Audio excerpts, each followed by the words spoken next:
Welcome to the Bulwark Podcast. I'm Charlie Sykes. It is March 3rd, 2023, and we have a trifecta of things to talk about. We have the Ron DeSantis shadow candidacy for president. He's obviously ramping that up. We have the Dominion lawsuit against Fox. We keep learning so much that we kind of already knew about Fox News, but we're getting it under oath now. And, of course, this is the weekend of the annual Festivus of Crazy known as CPAC. And joining us on today's podcast, one of the premier speakers at CPAC, no, not at all, Rick Wilson joins us again. When's the last time you were at CPAC, Rick? 2016, I was at CPAC. I was there, too. Yeah. The climate had become rather chilly by that point. Well, I have a weird story. I wrote a piece about the temporary separation, clearly not a divorce, but a temporary separation between the crazies and what I euphemistically call the normies who are not showing up there.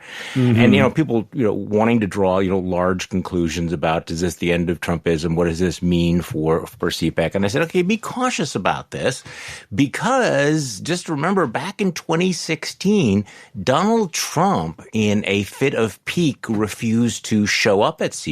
They said, hey, we have ground rules. You're supposed to answer questions like everybody else. And he said, I'm Donald Trump. Screw that.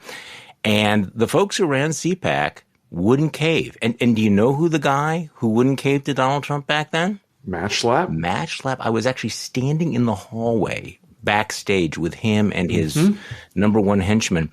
And they were like talking about, they were kind of pleased with themselves that they, blew off Donald Trump. And now, what can we say about Matt Schlapp? There's no depth to which Matt won't dive to please Donald Trump at some perverse level. Not now. There's no place that Matt won't reach around to make Donald Trump happy.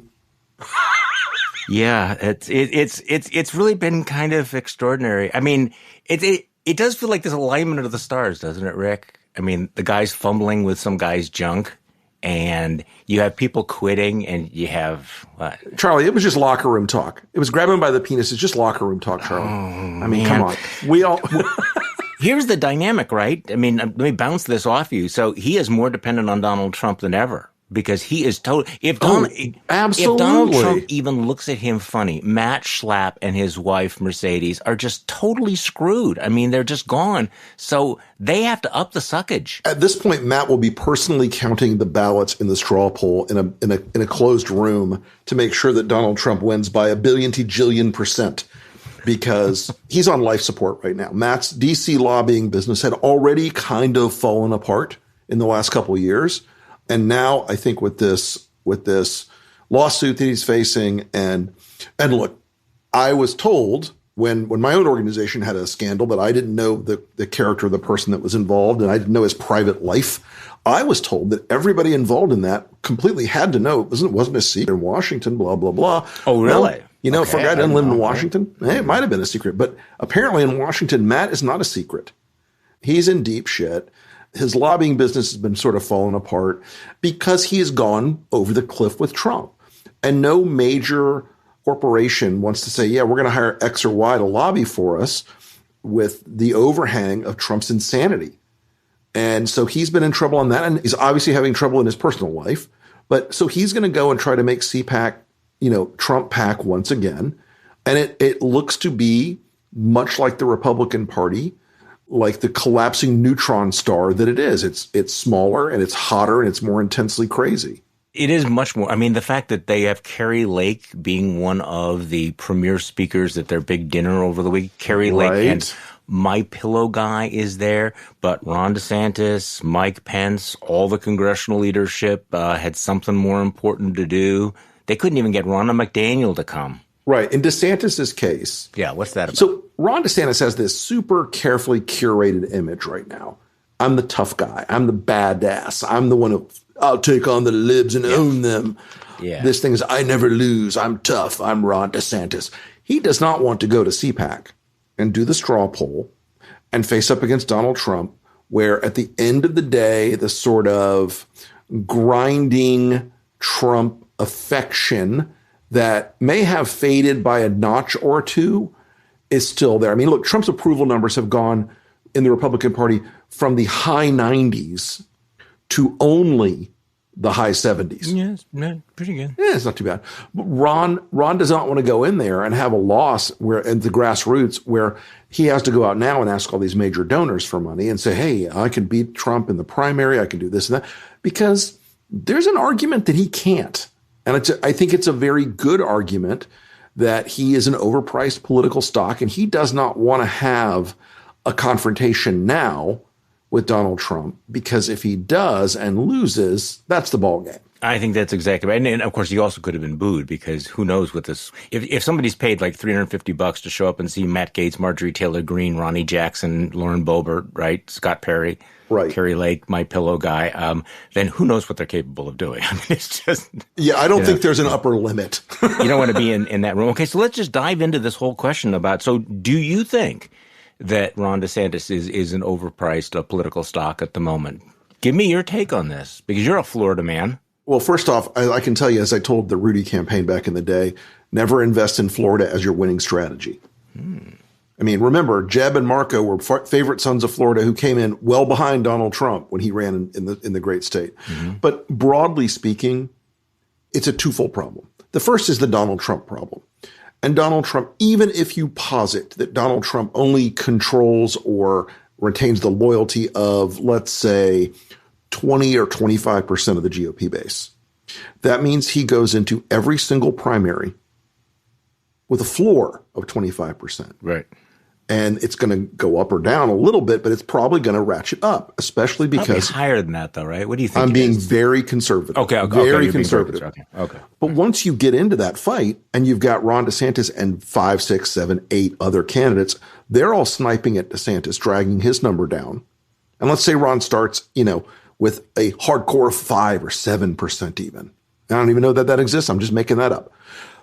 As they drag Ron down, because they all think if I beat him, I can go after Trump, just like in 2015 and 16, by the way. So you end up with Trump with this large pad in the beginning, this ability to go in and watch the rest of them tear each other apart. And he's going to start winning primaries. And he only has to win the first 2 or 3 where the media narrative completely changes.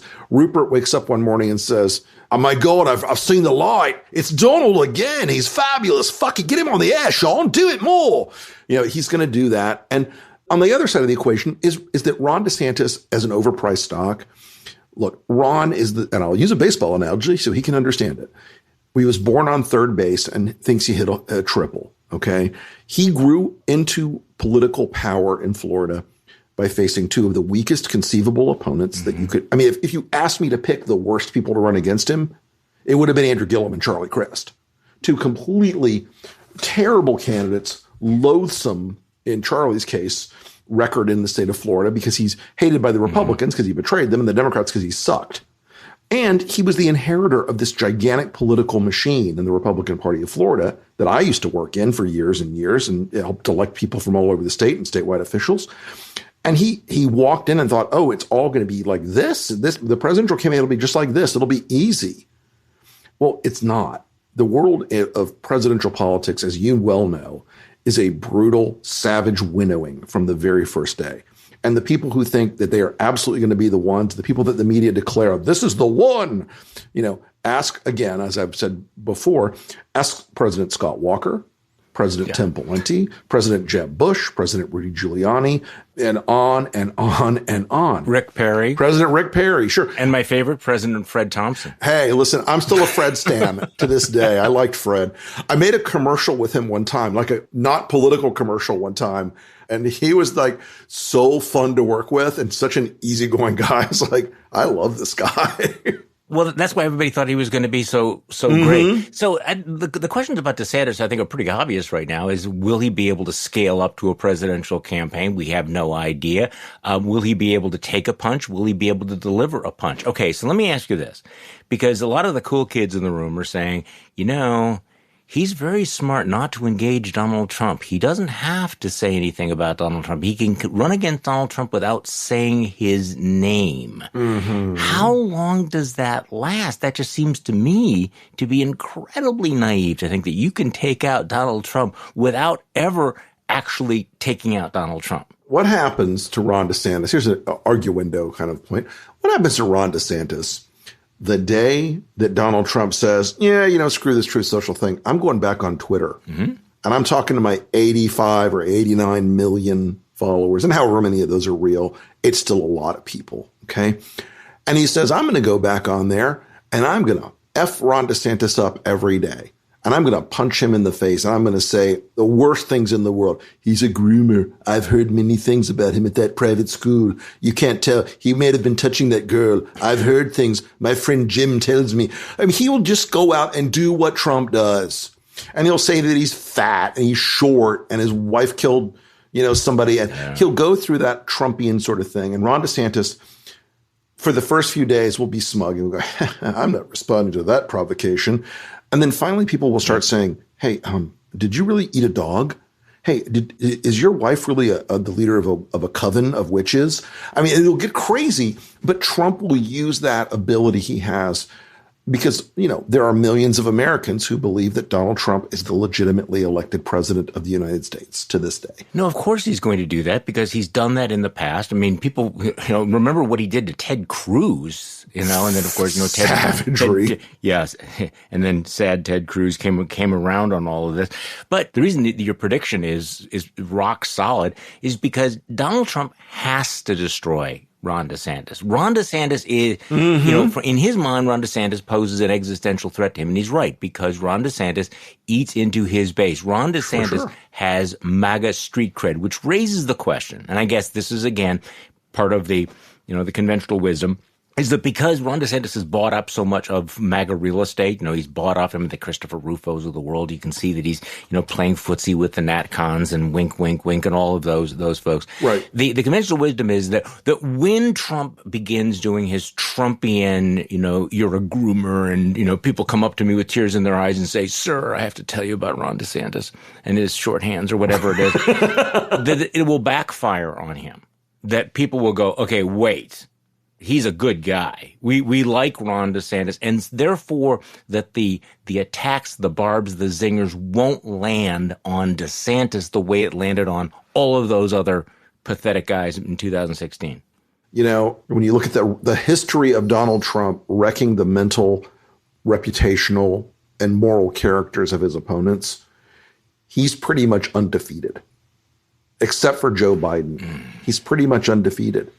And in every Republican that talked smack and was, pretended to be, go on stage, and they'd have their 3 or 4 little zingers, their staff had focus grouped for them.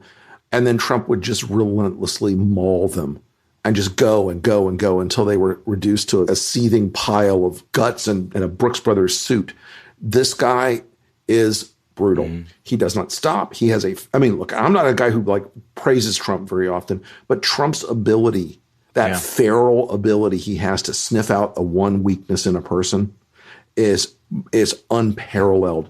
And this is true. The hits don't matter to the elite Republican class. Look, the boys at National Review, they've already decided they love Ron DeSantis more than their mothers. But when Donald Trump starts mauling Ron DeSantis with the base and he starts losing, which is the only thing in the end of the day, the only score that matters, every one of them will break.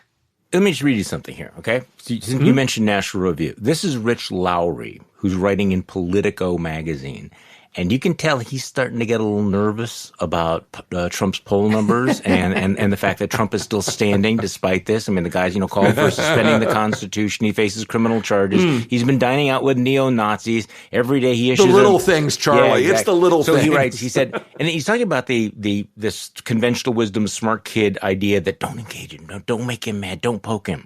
Right. He writes, yet the disinclination to engage with Trump at all brings back memories of 2016. If it's a temporary dynamic, that's one thing. If it's another prisoner's dilemma among the non-Trump candidates, waiting for someone else to take him on and hoping to emerge unscathed in the aftermath, it is repeating the same mistake and expecting a different result. If the current situation holds, there's no way around Trump, only through, and that will require making a case against him.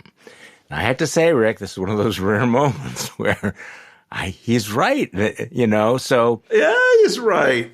Of course he's right. But what have you seen so far of the few people, Nikki Haley, and Mike Pompeo and Mike Pence, who have sort of gently kind of sort of eased a foot into the water.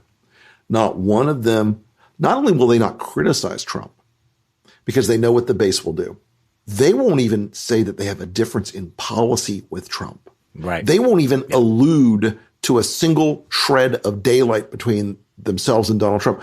And so the question for the MAGA base becomes, why do you want Diet Trump? If you're a Trump consumer, you want the high salt, high fat, full caffeine, full sugar Trump. You want all the show. And this idea that you can somehow bank shot your way past Trump or like have this sort of pachinko machine strategy where the ball bounces past him somehow. He's the gravitational field at the bottom of the whole thing that sucks every piece of reality into it. And when he doesn't get his way, and that can mean any number of things. That can mean he doesn't feel respected or that somebody owes him or that he has some sort of beef with somebody. When that happens, he never lets it go. And right now, Ron DeSantis not engaging him to Trump is more of an insult than Ron DeSantis engaging him. So they're right. Lowry and those guys are right in starting to realize that the old mistakes of 2015 and 16 we're iterating a second edition of those things. We're Groundhog Daying a second edition. But they're wrong in thinking that there's any solution other than nuclear war with this guy. That's the only thing that's never been tried against him, by the way. Chris Christie seems to be hinting that he would be the guy to do that, but whatever. So I'm going to go back to Lowry. Charlie, do you remember that scene in that one debate where during the break, Christie is there with his mouth open. He's hugging Trump. He looks like a baby bird ready to be fed by Donald Trump. I mean, it's just like, I'm like, the guy is so cringe. Yeah. No, don't get me started on this. So you and Lowry are weirdly enough on the same vibe. He said, look, to be the man or the lady, as the immortal Ric Flair said, you've got to beat the man. Mm-hmm. Trump may indeed be beatable, but the latest polling shows him squarely in the way of anyone who wants to take over the party that he's dominated for 70 years and counting. So you, Rick Wilson, are the guy that I wanted to ask this question of. Okay, I know you are not advising Ron DeSantis. I know that you would never vote for Ron DeSantis, and I don't want anyone to think that you will be within a zip code of Ron DeSantis' campaign. But what does that nuclear strategy look like? Okay, at some point, Donald Trump and Ron DeSantis will be on a debate stage together, and you will have the fire hose of bullshit and misinformation and insults coming from Donald Trump. What is the formula for answering him? What is the scenario? I think it goes back to what I identified as an absolutely crucial moment. And look, Jeb Bush and Marco Rubio were friends. Okay. They were friends back in the day. I'm a Bush guy. When Donald Trump started making fun of Jeb's wife on stage. Yeah. Jeb Bush needed to realize, and he just didn't have the political acumen to do it. He needed to realize that this was Trump destroying his life forever. He should have walked over to Donald Trump and slapped him across the face and said, you take my wife's name out of your fucking mouth. And I'm not kidding. It takes something shocking. No, it doesn't. It takes something shocking, something transgressive, because you've got to rattle this game that Trump is the most adept player in the political world at doing, which is his audience, they crave the bully. They crave the thug act. They crave. Short of slapping him. It's interesting because the way you described that scene with Jeb, please clap. It seems like a kind of a parallel, the fact that he had no affect, that he wasn't able to react emotionally to the attack on his wife. And look, in Ted Cruz, same story. Oh, well, that's even worse. I mean, but this is basically a Republican, Michael Dukakis, who, is famously asked, what would you do if Kitty Dukakis was raped and murdered? And you give that complete bland response. What you need to be is to show that you're a real person. Does Ron DeSantis have that in him? I mean, I think that Ron DeSantis is a pretty smart guy, but a very wooden politician. I mean, I don't think he has a lot of range. I watched that debate with him and Charlie Crist where he performed fine, except he did kind of look like a mannequin, and he's like staring straight ahead at one. So how does... But remember, and I promise you Donald Trump was watching that debate. I promise you he was. Oh, sure. When he was asked by Charlie Crist, who is a guy I have had a 25-year beef with, even when he was a Republican, okay? It's a long story. I dislike the guy. He's a shark-eyed sociopath. When Charlie looked at Ron DeSantis and asked the most elementary 101 question I'd ever heard, it's a debate prep 101 question. And Ron DeSantis is right now, by the way, surrounded by a large number of extremely expensive consultants. And he said, Ron, are you going to serve the people of Florida and serve out your full term as governor? Or are you just doing this to run for president?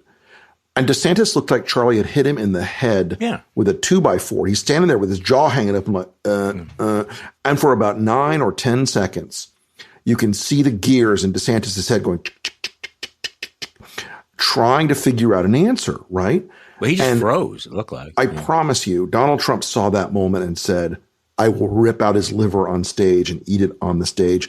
And every other candidate will say, okay, I'm done now. I'm not going to fight him.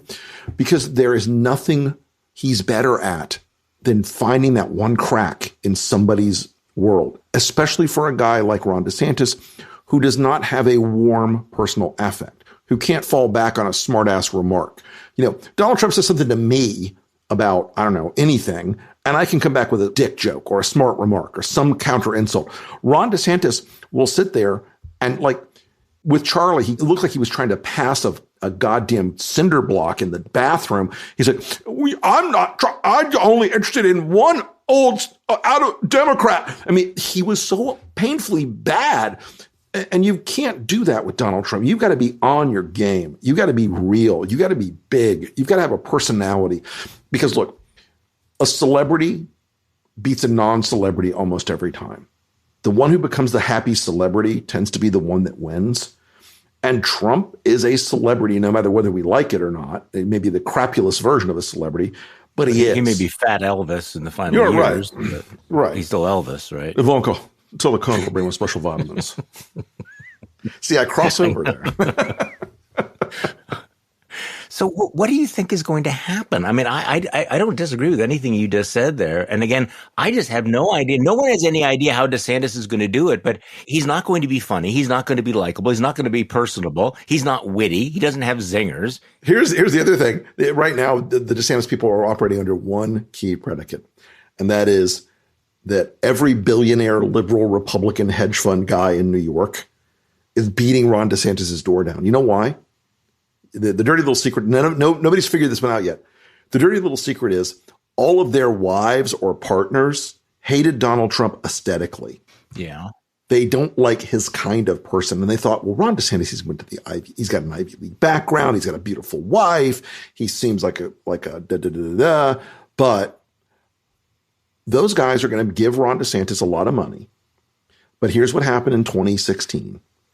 I'm going to give you a hypothetical donor because I've literally sat in the room with these guys as they're having this conversation with Jeb or Marco or whoever. I was with a donor who'd given Jeb and his super PAC a lot of money in 16. And I was trying to tell the guy, you know, if you don't stop Trump now, you're screwed. This is going to go very wrong. And he makes the call. He goes, hey, you know, Jeb, you're a young man. You've got time. You could run again. But I'm really concerned that if Trump does get elected, it's going to hurt our business. And my partners are worried. And we love you. And I'm always going to be your friend. But yeah, I'm going to have to not give you any more money. Mm-hmm. And then they hang up the phone. And maybe it's 2 minutes, or maybe it's 2 days, or maybe it's 2 weeks. And they call Donald Trump's campaign and go, where do I wire? And that money that Ron DeSantis, I don't know, $70 million in the bank right now. There ain't nothing like a campaign to throw money on a bonfire and incinerate it. Jeb Bush, Rudy Giuliani, Marco Rubio, Ted Cruz. I mean, I could add up in 2016 over $500 million that went for nothing, that got burned to the ground because they went out and ran conventional campaigns. Nikki Haley's going to go to Iowa and they're going to say, okay, you got to hire this guy and this guy and this guy and this woman here and that guy there, and you got to pay for this and pay for that, and then you got to do it in all these other states, and you got to do media buys, and the money just goes. I mean, Rudy went from having $200 million in the bank to at the end they couldn't pay the charter plane. How much money did Scott Walker burn through? And he was out of the race by like August of 2015. Oh my God, I think it was like 90. For Scott. Let's just go back to the DeSantis coalition, because this is really interesting because, you know, obviously you have an entire class of Republicans who are not necessarily into the culture war, but really kind of, you know, he kind of sends the tinkle up their leg. Tim Miller was talking to Puck News, and he's talking about the DeSantis Florida coalition. I wanted to bounce this off you. So in state, DeSantis pitches himself to the Jeb Bush wing of the party as somebody who's reforming the tax code, doing tort reform, Everglades restoration, teacher pay, education reform, school choice, all that traditional stuff. That's not the kind of stuff that gets attention on Fox, but he's doing that and they like him. Right. And then, of course, the culture war stuff, the gay stuff, the anti-woke campaign, the migrant stunt, the seizure of Disney World by the state, that kind of stuff. But he says that a lot of the old school Republicans, the hedge fund guys you're talking about, they like this other stuff and they compartmentalize it. So they like the old school stuff, but they kind of go, okay, this other stuff is like performative bullshit, whatever. Sure. Maybe it's what you have to do these days, so we're kind of going to look the other way. So they're able to compartmentalize it. Does that sound right to you? They absolutely can for now. For now. Okay, what happens? Yeah. Hedge fund guys get to vote with money at first, but at the end of the day, the MAGA horde gets to vote on their thing. Let me tell you what the most poison thing for any Republican is right now in the most conceivably enormous setback of any Republican candidate is for the base to find out that you're saying one thing to them and another thing to a bunch of guys, at the Century Club in New York. If you thought the Mitt Romney, the 47% moment was bad, wait until they find one piece of video of Ron DeSantis saying to some hedge fund bros or some tech guys, I'm going to make sure I feed them enough red meat and I'm going to, I'm a normal guy. Trust me, I'm a normal guy. I'm not going to be a crazy president. They want the crazy. They want the transgressive. They want the insanity. They want the Trumpism. And say what you will about Donald Trump. He doesn't have a filter. He just is. He's protean in that regard. And so Ron DeSantis is a calibrator and a trimmer, and he's going to have trouble when the illusion presents so much cognitive dissonance that the money people can't be comfortable with it on the one hand, or the MAGA base can't be comfortable on the other. Because if they say, hey, Ron, you promised us you were going to get rid of all those gay things. And then he then goes into a room of major donors, by the way, who are 150% in favor of gay marriage, gay adoption, trans kids, all that other stuff, and doesn't have the same message and it gets out, it's a nuclear bomb. That would be the end of him. Now, who knows that that's what's going on?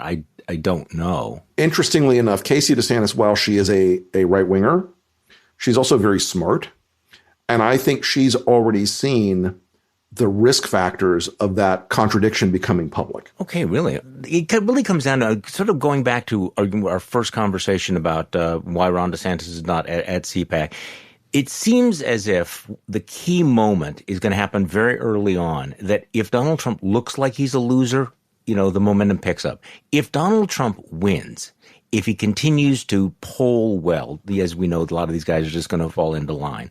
And it will expose the hollowness of, and I'm sorry to mention my good old friend, my former friend, Paul Ryan, who basically is saying, I'm never again Trump. Why? Now, is it because he's a liar? Because he's a racist? Because he tried to overthrow the government? No.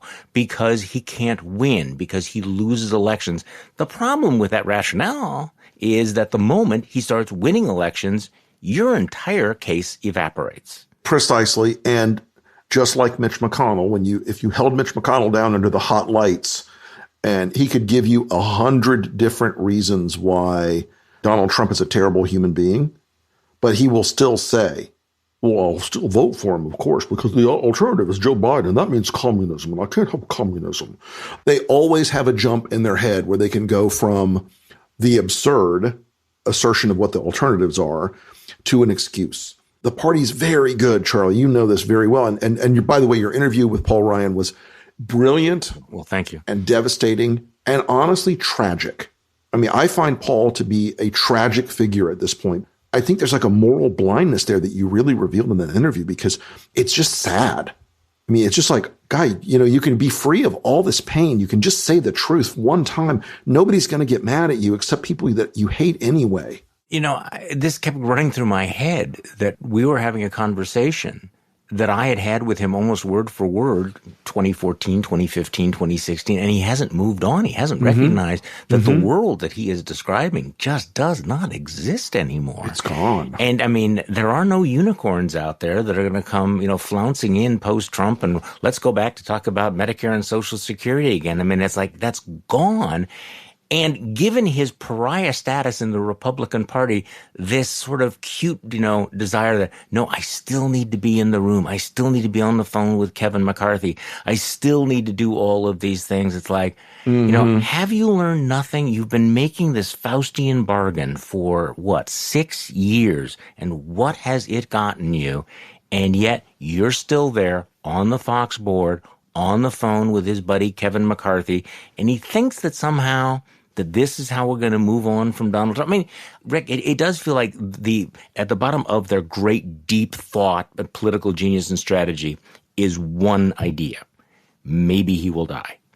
And that's pretty much it. That's the plan. Yes. Yes. They all go into this with the predicate that somehow some deus ex DeSantis or some other bizarro thing will happen and Donald Trump will not be the nominee.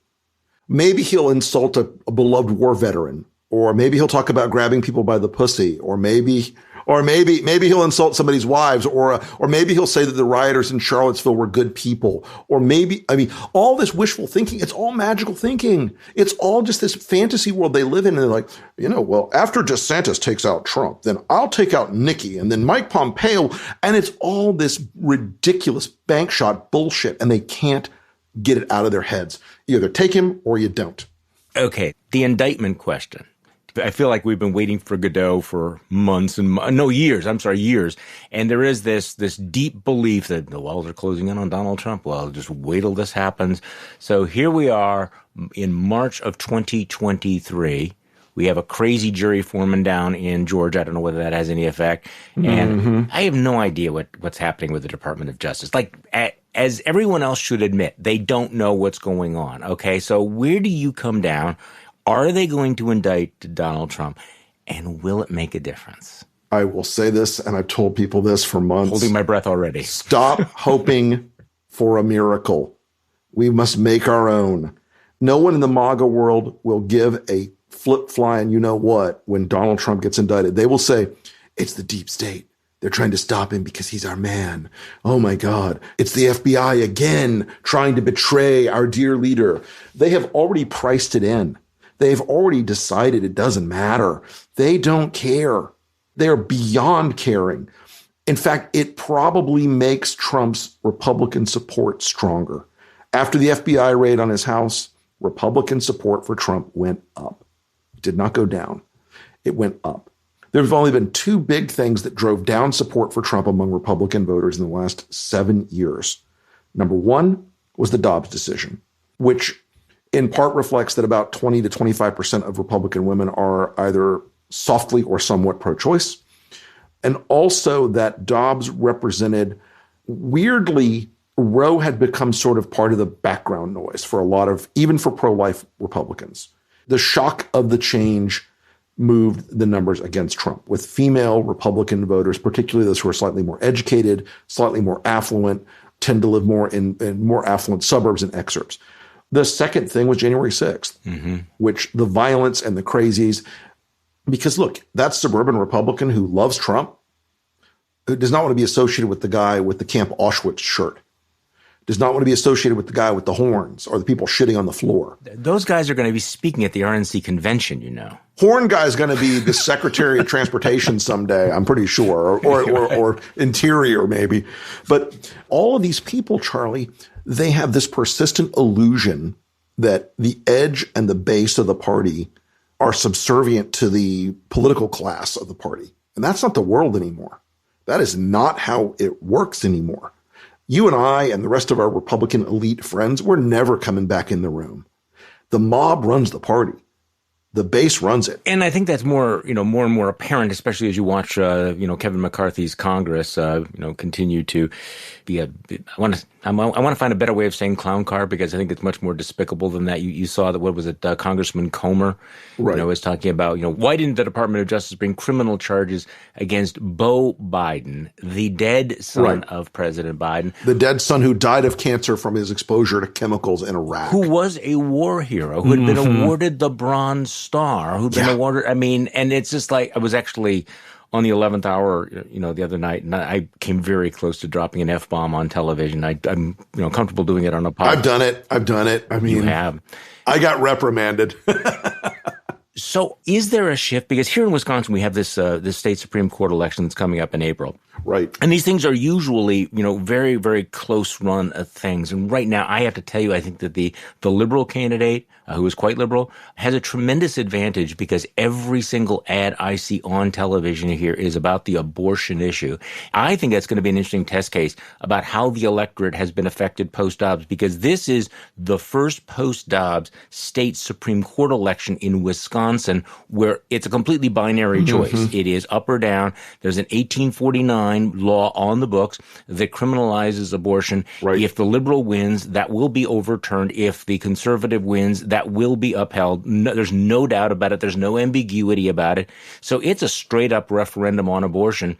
And we are a key swing state. And so it will be interesting to see how that plays out, especially because I'm not seeing much evidence that Republicans have really figured out how to handle this or find a way to navigate compromises in a country that is at least 60-40 pro-choice. I've thought about this problem a lot, and I've written about it a good bit.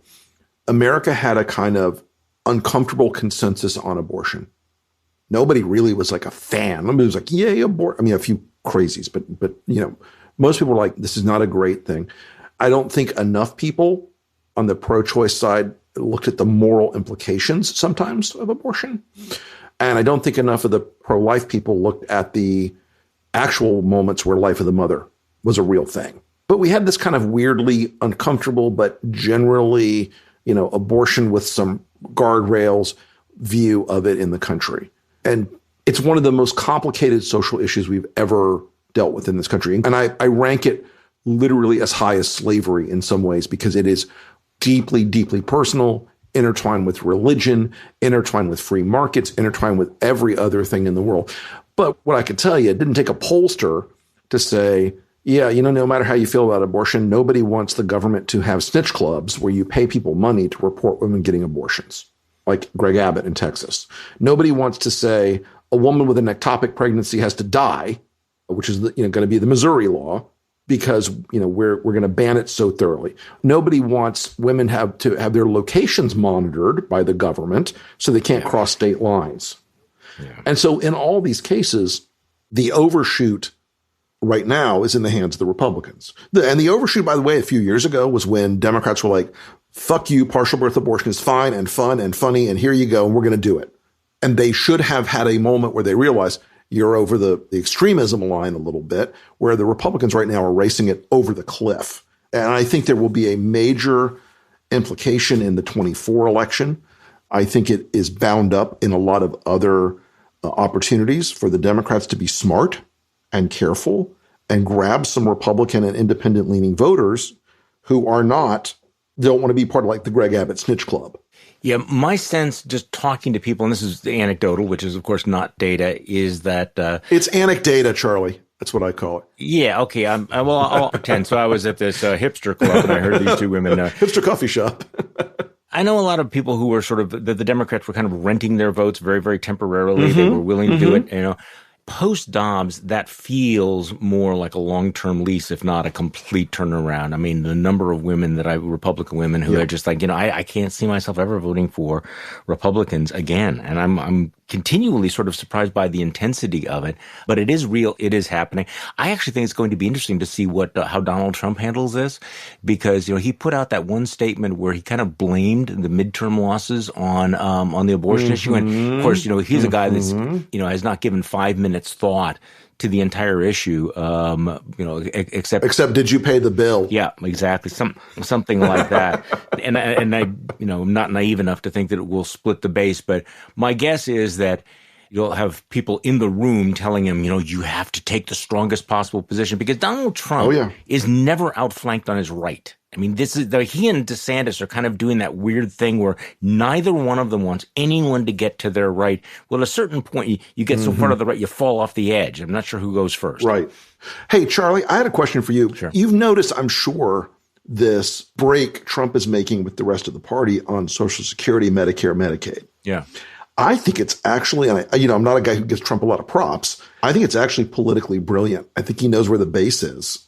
Are you seeing that sort of bubble up? I haven't seen it bubble up yet because it hasn't really been engaged. But, that was something that he demonstrated back in 2016, that as soon as he, pricked the bubble of Republicans who claim to be fiscal conservatives and into entitlement reform, it vanished. Mm-hmm. And this was something else I was asking Ryan. He's back on, ideas that have been rejected, a decade ago.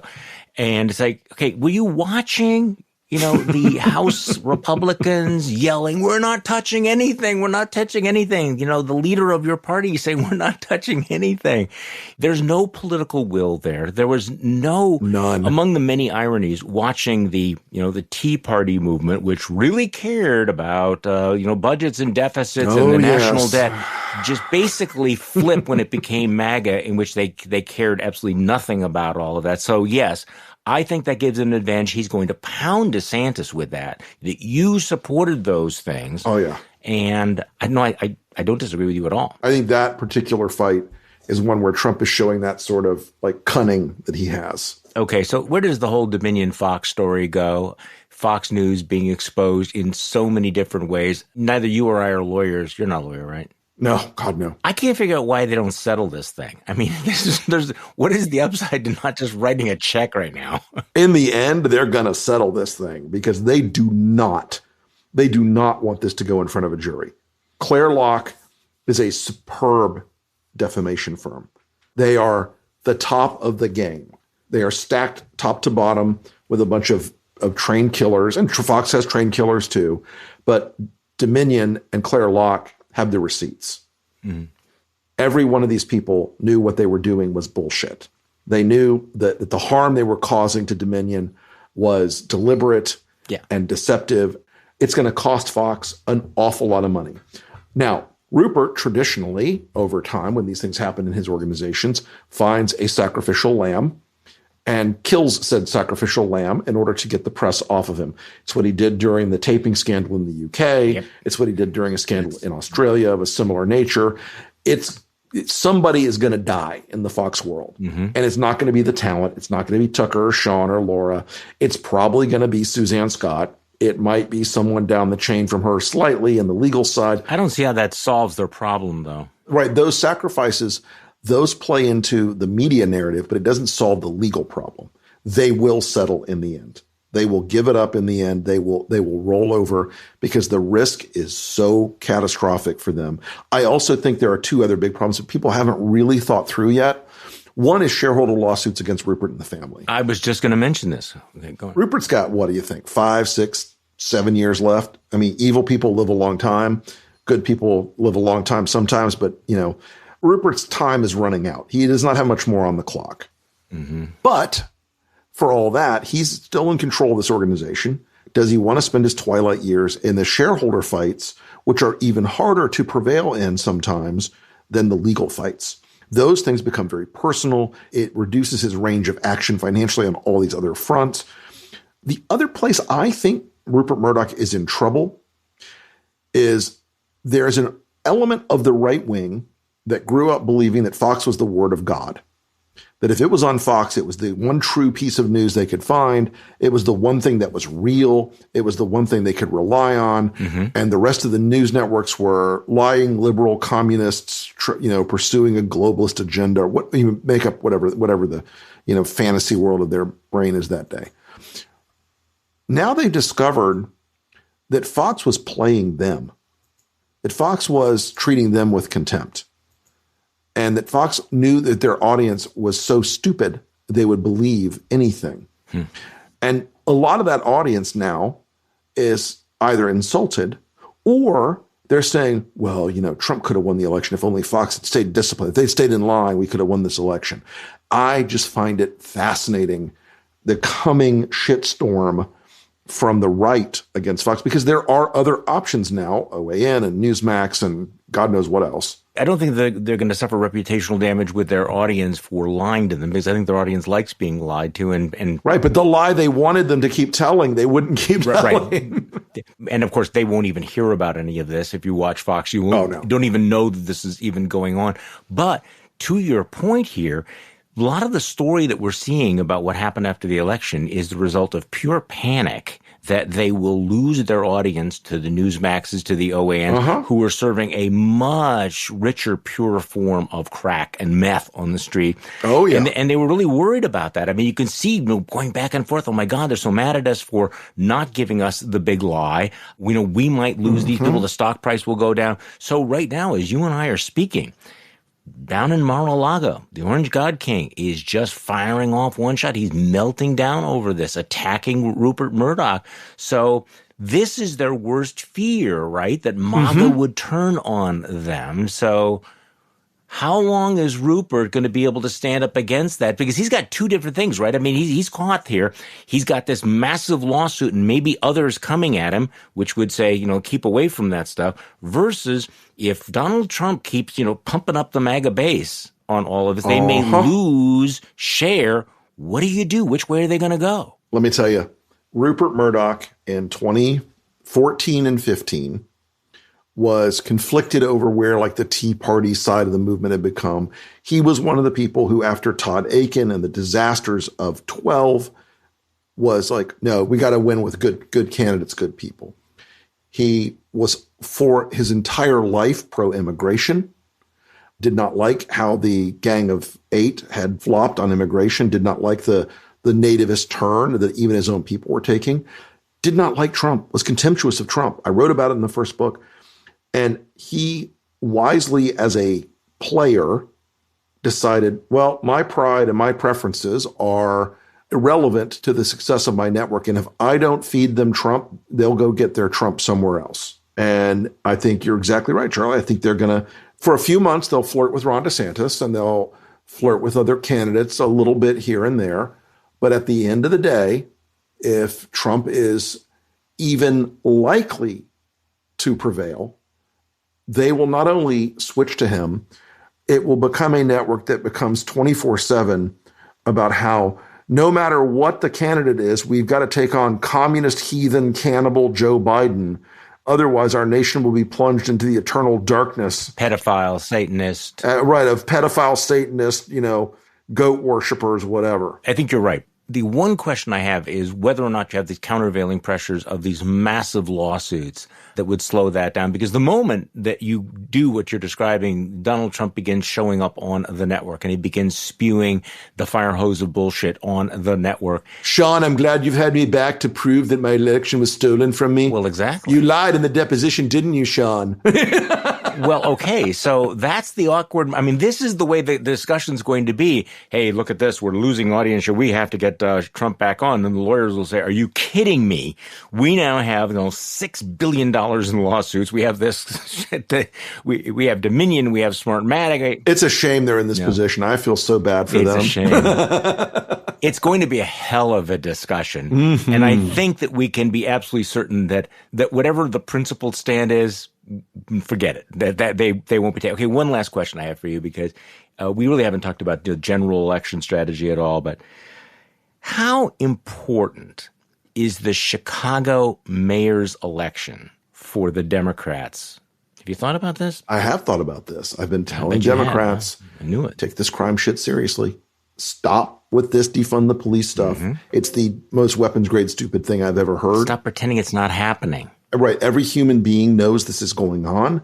Everybody understands that this is a problem. And the people who are most affected by crime are African Americans in major cities. And essentially, she gave them an out now. She gave them a pass. The dichotomy isn't abusive cops versus defund the police. The argument is defund the police versus constitutional, sane, trained, legitimate law enforcement. Because the false decision there of, oh, well, if we fund the cops, that means that black kids are going to die, it does a disservice to every single person in the equation. It also strikes me as just this classic asymmetrical debate where people are saying, look, I don't feel safe. The violent crime rate is up. People are moving. It's clearly a massive issue in San Francisco and in New York and in Chicago. And you have a lot of Democrats that respond to that by bringing out charts and graphs saying, no, it's not real. And then giving these wonky things. In some ways, it's kind of the Michael Dukakis answer. People are saying, we are scared. People are being murdered. They're being raped. They're being robbed. My house is broken into. My car was broken. Right. I feel unsafe. And you have people going, no, this is why you shouldn't be concerned about it, because this line is going down. It's like, people, you need to engage. You need to take this crime issue seriously. There was that headline, weirdly, I thought it kind of framed it weird that, the Republicans looking to pounce on Democratic divisions in Chicago. Republicans are irrelevant. There are no significant numbers of Republicans in Chicago. This is whether or not Democrats want to... You could sit them all around the table at a Waffle House. Exactly. The real question is, are Democrats going to set themselves on fire and give a great talking point to Republicans? So it's not... Republicans can't influence this in any way. It is the simplest thing in the world. You don't let it be about the ideological predicates that you want to be true, but about the actual predicates of what is in the head of real voters all the time. Yeah. I love San Francisco, Charlie. It's one of my favorite cities in the world. I'm there a lot for business, and I love it. But I can't go there in the same way that I used to, because the streets are not full of people who are down on their luck. The streets are full of junkies who are being paid by the city to be fucking junkies. It's not cool anymore. And it's not solving their problems. It's not helping them. And so you can help people. You can make cities cleaner and safer and better. And you don't have to do it in an ideological framework that's left or right, but that's real. And too many of these people, like these public defenders and these prosecutors that have got this, like, I'm going to reduce everything that's a felony that involves property crime down to a misdemeanor. If you want a recipe to turn on a generation of people in the city who will vote for the worst possible law and order message you can imagine, this is it. They're going to do it. It's how Rudy won in 93. Yeah, and just look at the way this is played out wherever you have these uber progressive prosecutors, whether it is San Francisco or Chicago or Philadelphia. We had big controversies here in Milwaukee. In New York, you have the same sort of thing. It is, and my mentions are going to get filled up with people saying, well, actually, just telling you, toxic politically. One of the reasons why Kevin McCarthy right now is Speaker of the House of Representatives is because Republicans did so well in exploiting the crime issue in New York. I mean, New York's still a Democratic state, but Republicans picked up a bunch of congressional seats on this issue, and they picked up the congressional seats that gave them the majority. Without that issue, Nancy Pelosi would still be Speaker, I think. What do you think? That issue was the one saving grace of the Republican Party in the last election cycle. The one saving grace. It was the one thing they had unequivocally on their side. And in New York in particular, the anger that people were ignoring violent crime had become so palpable.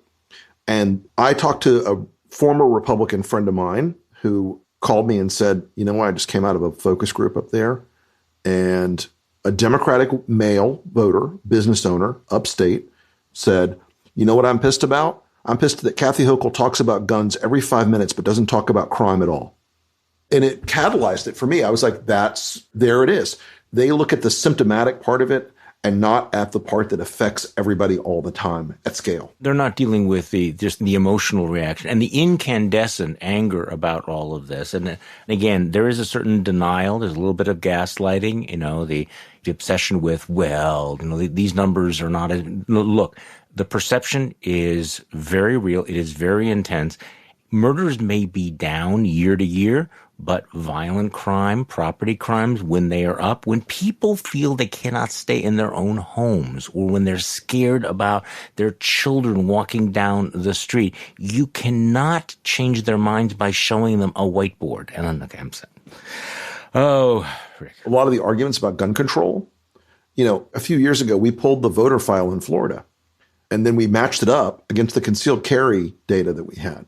It turned out that about 35%, almost 36% of the people getting a concealed carry permit in the state of Florida were African American. Now, why is that? It's not because they want to commit crimes. It's because they don't feel safe.